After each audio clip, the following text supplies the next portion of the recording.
Good morning मित्रों, मैं are Yadav ensure और सिविल सर्विसेज में आपका बहुत बहुत हार्दिक स्वागत और अभिनंदन करता हूं। मित्रों, कल मैंने सामान्य हिंदी आरओ एआरओ 2021 के लिए बहुत ही सामान्य परिचय दिया आपको और उसके सिलेबस वगैरह के बारे में बताया।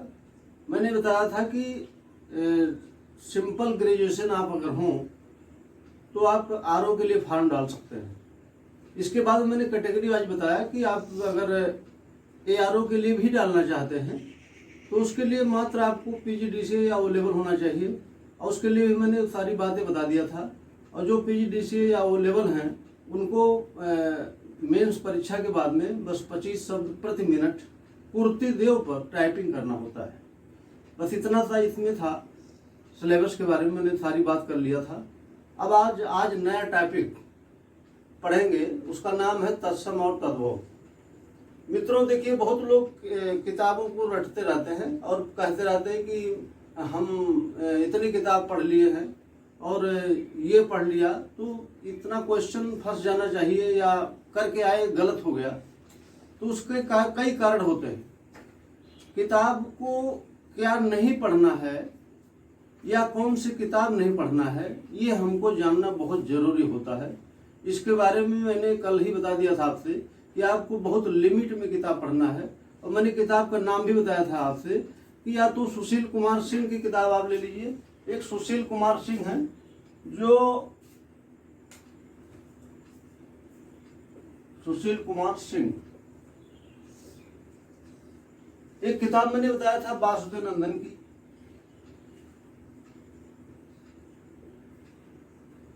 और एक किताब चाहे तो आप और भी नोट कर सकते हैं। एक आरएएस में चलती है, राजस्थान एडमिनिस्ट्रेटिव सर्विस में चलती है, उसका नाम है राघव प्रकाश। राइटर का नाम है राघव प्रकाश। देखिए, ये किताब वासुदेव नंदन की लेना कंपलसरी है। इसके अलावा सुशील कुमार सिंह या राघव प्रकाश, इन दोनों में से एक किताब आप ले सकते हैं। इसके बाद में आपको किसी किताब को लेने की जरूरत नहीं है। मात्र और मात्र मेरे मैटर को पढ़िए आप। इसके बाद में मैटर के अलावा मैं आपको बताता रहूँगा क्या पढ़ना है और क्या नहीं पढ़ना है। क्यों? क्योंकि सिलेबस बहुत बड़ा होता है। उसमें से आप कंपटीशन के लिए पढ़ रहे हैं तो कंपटीशन आपका निकल जाना चाहिए। बाकी किताब कितनी भी पढ़ी है तो उससे क्या फ़ायदा है। तो मैंने इसके बारे में बात कर लिया था। तो आप जाएंगे तो कोई किताब आप ले सकते हैं, इसको जरूर लीजिएगा। बाकी इसमें से कोई किताब आप ले लीजिएगा। आप बताएंगे दुकान पर सुशील कुमार सिंह, तो वो तुरंत दे देगा आपको। ठीक, ये बात हो गई आपकी किताब की। बाकी देखिए, मैटर में आपको बताऊंगा।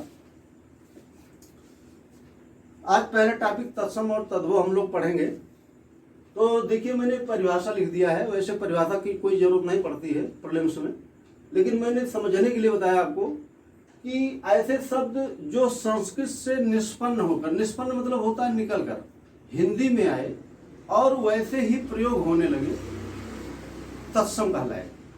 ठीक, तो इसका मतलब होता है कि जो संस्कृत आपने सुना होगा, पढ़ा होगा, तो संस्कृत सबसे प्राचीन भाषा है, आप जानते हैं। उसके बाद में हिंदी का विकास होता है। इसीलिए जो भी शब्द संस्कृत में थे और हिंदी में आए और आज वर्तमान युग में वैसे ही प्रयोग हो रहे हैं, उसको हम तत्सम कहते हैं। तो कुछ संस्कृत निष्ठ शब्द होते हैं, ये हम कह सकते हैं कि जो तत्सम शब्द होता है वह संस्कृत निष्ठ शब्द होता है। लेकिन ऐसा 100% सत्य नहीं है। 90% शब्द तो ये नियम फॉलो करते हैं, लेकिन 10% ऐसे भी शब्द मिलेंगे जो लगेगा आपको कि ये तत्सम है। वास्तव में तद्भव लगेगा, लेकिन तत्सम रहेंगे वो। तो इसका मतलब ये होता है कि हिंदी में बहुत सारे अपवाद भी मिलेंगे आपको, और आप अपवादों पर न जाकर के आप सिर्फ और सिर्फ एग्जाम क्वालिफाई करने का टारगेट रखेंगे और अदरवाइज चीज नहीं पढ़ेंगे। मैं बताऊंगा आपको कितना क्या पढ़ना है।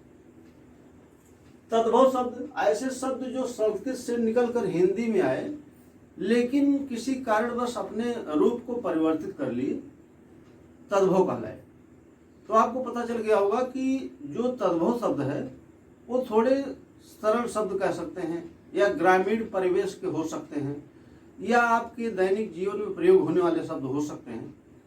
तो दोनों में आप अंतर कर सकते हैं। ऐसे 99% कह सकते हैं कि जो संस्कृत से बने शब्द हैं वह तत्सम हैं, और जो सामान्य आप देसी भाषा कह सकते हैं वो तद्भव हैं।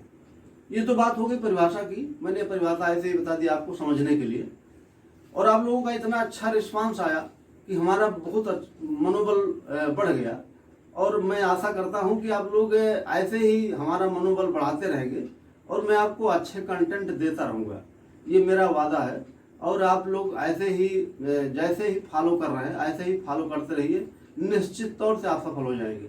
ये मैं आपको गारंटी के साथ कह सकता हूँ। अभी तो आप पढ़े नहीं, अभी मेरी क्लासेज हैं स्टार्टिंग, तो जब आप थोड़ा बहुत पढ़ लेंगे तो आपको पता चल जाएगा क्या मैटर जा रहा है।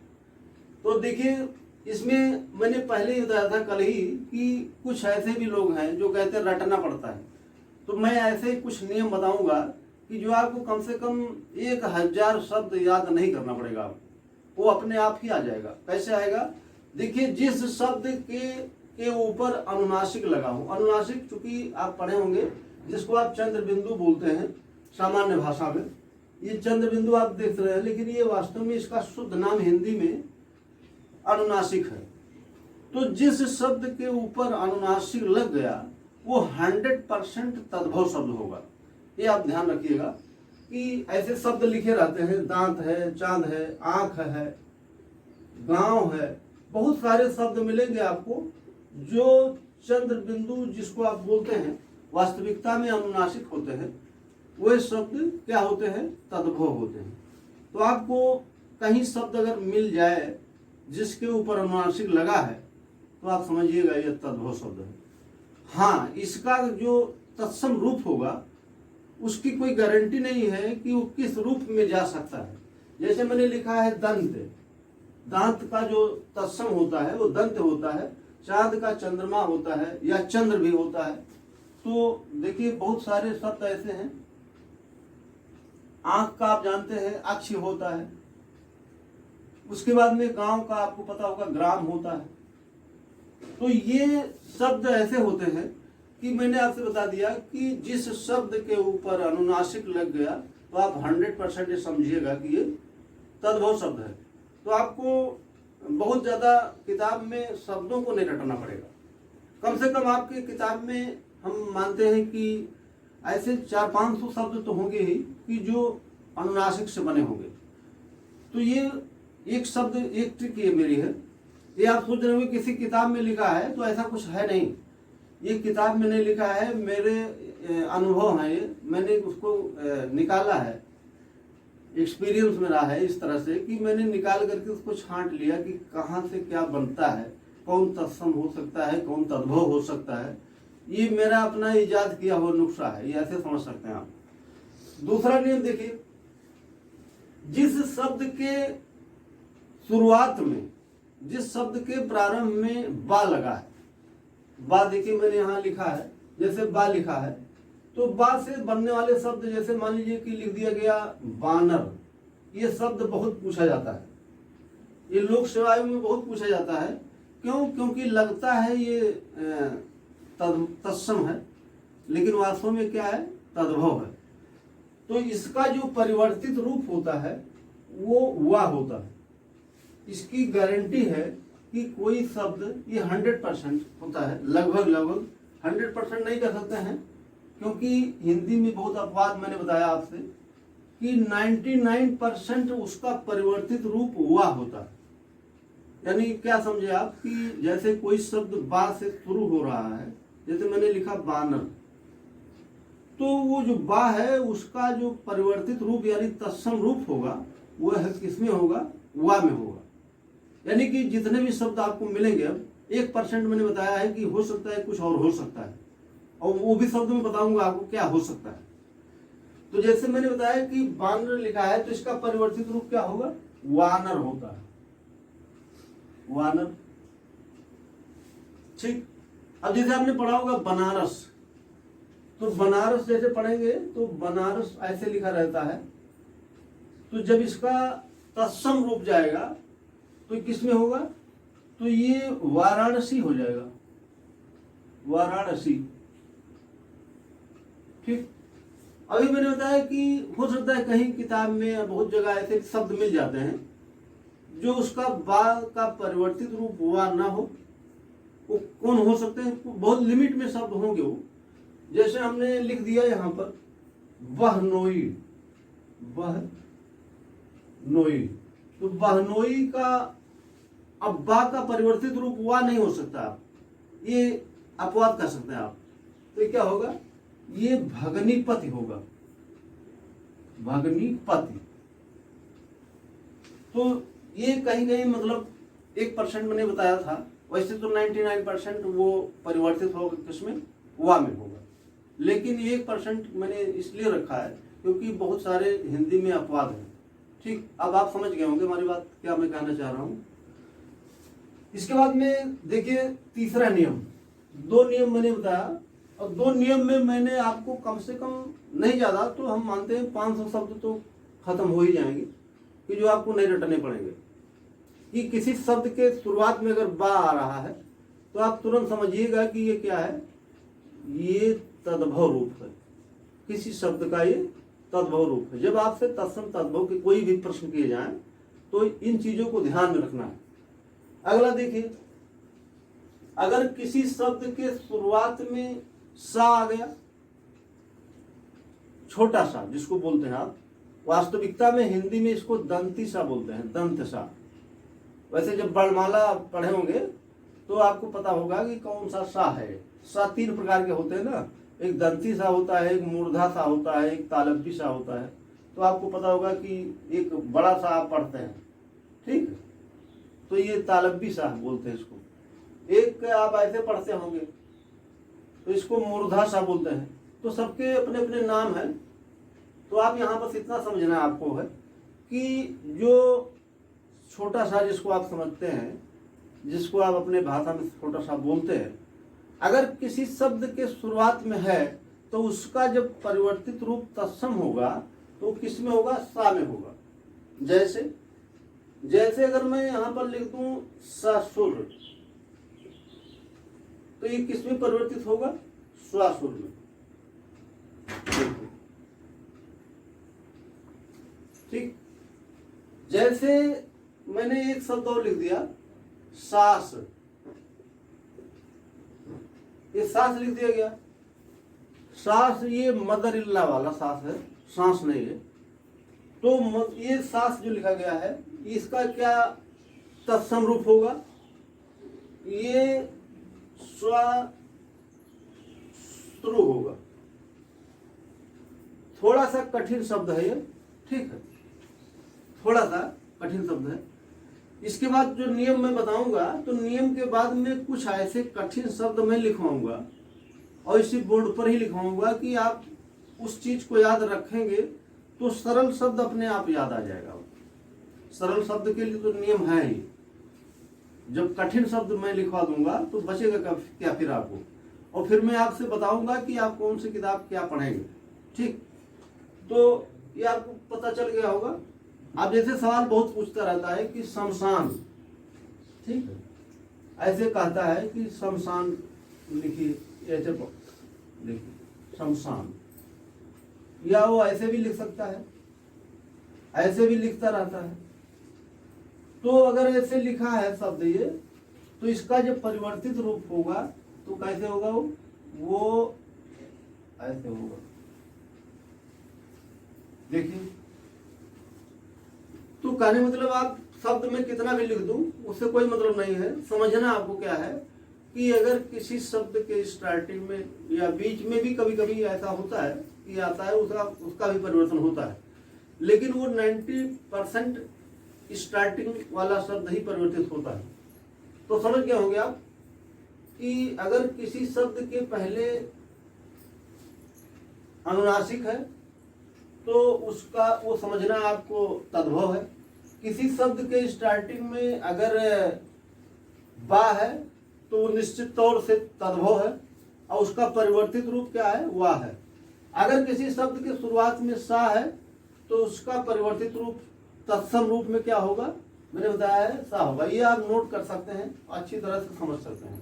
अगला नियम देखिए नियम बहुत सारे हैं, मैं आपको बहुत ही जरूरी नियम जो हैं उसको बताऊंगा, उसी से आपका काम चल जाएगा। ठीक, बहुत ज्यादा अपवादों में नहीं जाना है आपको, थोड़ा सा पढ़ करके ज्यादा काम हो जाए तो वही अच्छी बात है। अगला नियम देखिए, अगर किसी शब्द के शुरुआत में खा है या बीच में भी खा है, तब भी उसका परिवर्तन किस में होगा, छा में होगा। ठीक, कैसे होगा देख लीजिए आप। जैसे आपसे सवाल बहुत पूछा जाता है, अखरोट, अखरोट ऐसे पूछा जाता है और कहा जाता है कि इसका तत्सम रूप आप बताइए। तो इसका तत्सम रूप क्या होता है, अक्षोट। ठीक, देखिए तो खा का परिवर्तन किस में हुआ, आंख में हुआ, छा में हुआ। ठीक, अच्छा दूसरी चीज, अगर आपसे पूछा गया आंख, तो आप तो तुरंत ये बता देंगे कि वास्तव में ये तद्भव रूप है, इसमें खा लिखा गया है, तो इसका जब परिवर्तन होता है तो आप पढ़े होंगे कि ये ऐसे लिखा जाता है। ठीक, अक्ष लिखा जाए या चक्षु लिखा जाए। ठीक है, ये दोनों इसके तत्सम होते हैं, आपने देखा होगा ये दोनों शब्द सही है और शुद्ध भी है। तो ये खा का परिवर्तन कहाँ हो गया, छा में। तो आपको पता चल गया होगा कि वास्तव में जो खा का परिवर्तन है किस में जा रहा है, छा में। ऐसे आपको कम से कम 400-500 शब्द तो हिंदी शब्दकोश में मिल जाएंगे जो ऐसे ही परिवर्तित होते रहते हैं। आप क्या करते हैं, आप शब्द को डायरेक्ट रटते हैं कि अगर आंख का है तो उसका तत्सम क्या होगा, चक्षु होगा या अच्छे होगा, ऐसे रटते हैं। तो वो नहीं रटना होता है, वो आपको एक बार समझ लेना होता है। ऐसे देखिए, मान लीजिए कि लिख दिया गया है खुर, ये भी शब्द पूछा गया है। ठीक, या लिख दिया गया खीर, तो ये शब्द निश्चित रूप से खा का परिवर्तन किस में होगा, छा में। जैसे हमने कहा यहाँ पर क्या होगा, छुर, ये छुर होगा और ये क्या होगा, क्षीर होगा। यानी कि खुर का तत्सम रूप क्या होगा, छुर होता है, और खीर का तत्सम रूप क्या होता है, क्षीर होता है। तो आप देख रहे होंगे कि जो खा का परिवर्तन हो रहा था वो किस में हुआ है, वो छा में हुआ है। ठीक, और देखिए और भी बहुत नियम है। तो जैसे आप देख लीजिए, अगर कोई शब्द लिखा गया है और उसमें बीच में या पहले तो नहीं आएगा, बीच में ही आ सकता है, ना आता है। अगर किसी शब्द के स्टार्टिंग में या बीच में ना आता है, ठीक, ना आएगा, वो लगभग बीच में ही आएगा, पहले नहीं आएगा। आपने बहुत पढ़ा होगा, इसका परिवर्तन क्या होगा, ड़ा में होगा। ठीक,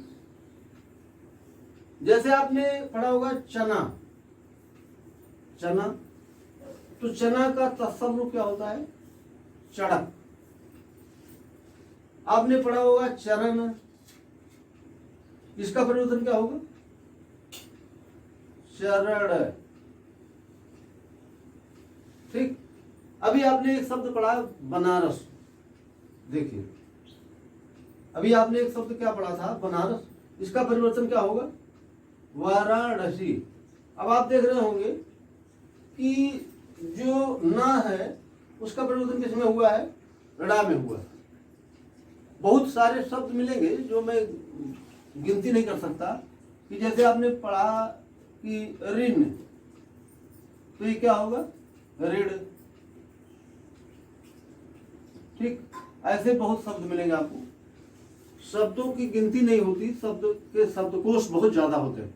ठीक, तो ये तो मैंने बहुत सामान्य नियम आपको बताया कि अगर आप इतना याद रखेंगे, मात्र इतना मैंने जो नियम बताया है, इतना ही, इतने नियम से कम आपके नहीं ज्यादा तो 2000 शब्द याद नहीं करने होंगे। क्योंकि अगर आपसे मैंने बोल दिया कि आप तत्सम तद्भव याद कर लीजिए, तो आप एक किताब का नाम सुने होंगे हरदेव बाहरी।